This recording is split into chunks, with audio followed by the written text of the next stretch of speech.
Everybody should do in their lifetime sometime two things. One is to consider death, to observe skulls and skeletons, and to wonder what it will be like to go to sleep and never wake up. Never. That is a very gloomy thing for contemplation, but it's like manure. Just as manure fertilizes the plants and so on, so the contemplation of death and the acceptance of death is very highly generative of creative life. You get wonderful things out of that. And the other thing to contemplate is to follow the possibility of the idea that you are totally selfish. That you don't have a good thing to be said for you at all. You are a complete, utter rascal. Now, when you go deeply into the nature of selfishness, what do you discover? You say, I love myself, I seek my own advantage. Now, what is the self that I love? What do I want? And that becomes an increasingly ever-deepening puzzle.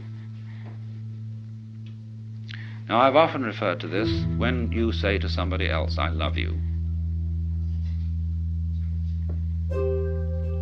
It's always rather disconcerting to the person to whom you say that if you imply that you love them with a pure, disinterested, and holy love. They automatically suspect it as being a little bit phony. But if you say, I love you so much I could eat you, that's an expression, it's a way of saying to a person, you attract me so much that I can't help it. I'm absolutely bowled over by you. I'm gone. And people like that.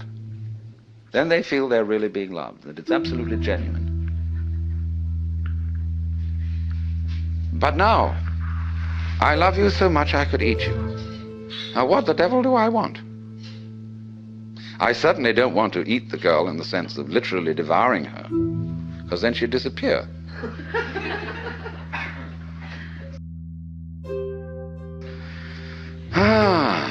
But I love myself.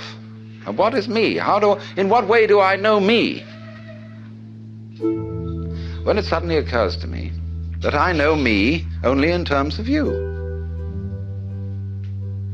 See, when I think of anything that I know and that I like, then it's always something that can be viewed as other than me. I can never get to look at me, real me. It's always behind. It's always hidden. And I really don't know it well enough to know whether I love it or not. Maybe I don't. Maybe it's an appalling mess. And that the main task of the psychotherapist is to do what he called to integrate the evil. To, as it were, put the devil in us in its proper function. So, in the whole scheme of life, there has to be the shadow, because without the shadow there can't be the substance. That nobody can be completely honest. That you will try and you'll have a great deal of success in exploring your motivations and your dark unconscious depths. But there will be a certain point at which you will say, well, I've had enough of that. You know. And do you see how, in a strange way, there's a certain sanity in that?